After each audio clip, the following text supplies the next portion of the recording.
সুন্দর ক্রিয়েটিভিটি যে আমার মাথার থেকে বের হয়, মাঝে মাঝে ভাবলে নিজের প্রতি গর্ব হয়। খালি আমার একটাই আফসোস, এত সুন্দর কেকটি ফুল টিউটোরিয়াল ভিডিওটা আমি কিন্তু তোমাদের সাথে শেয়ার করে উঠতে পারলাম না। হ্যালো এভরিওয়ান, আমি গায়ত্রী ফ্রম গুহাস বেকারি, আমার লোকেশন তাহিরপুর। তোমরাও যারা নিজেদের স্পেশাল দিনটিকে আরো ইউনিক ক্রিয়েটিভিটিতে কেক কাটিং করতে চাইছো, তারা কিন্তু অবশ্যই আমার সাথে যোগাযোগ করো। আমার সঙ্গে আরো দুজন মিলে আমরা কিন্তু চলে গেছিলাম আজকের লোকেশন তাহিরপুর বারাসাতে। বুকিং গুলো আমরা লোকেশনে গিয়েই সাজাই, তারই উদাহরণ তোমাদের দিয়ে দিলাম। দেখো নিয়ে যেতে যেতে জিনিসগুলো কিন্তু একটু খুলে গেছিল, তো সেই ফ্লাওয়ার গুলোই আমি আবার ঠিক করে নিচ্ছিলাম।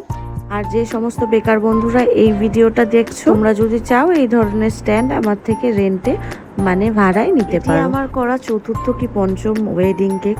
গ্রুম মানে আজকের বর্মশাই তার বউ এবং তার ড্রেস অনুযায়ী কিন্তু কেকের কালার কম্বিনেশন রাখতে বলেছিল। দেখো এই হলো আমার কেকের স্ট্যান্ড আর এটা হলো আমার কেক। ফুল ডেকোরেশনের ভিডিওটা দেখে তোমাদের কেমন লাগলো অবশ্যই কিন্তু জানাও, কারণ তোমরা আশা করি আমার হাসি দেখে বুঝতেই পারছো যে এটা ফুল কমপ্লিট হওয়ার পর আমি কতটা খুশি ছিলাম। কিন্তু একটু লেট হয়ে যাওয়ার দরুন ফুল ক্লিয়ার ভিডিও আমি নিতে পারিনি, সবাই যাতায়াত করছিল, তার মধ্যে থেকে আমি দেখালাম। কিছুদিন আগের কেক তো, তাই আমি রিভিউগুলো শেয়ার করে উঠতে পারলাম না, কিন্তু বিশ্বাস করো ভীষণ ভালো রিভিউ পেয়েছিলাম।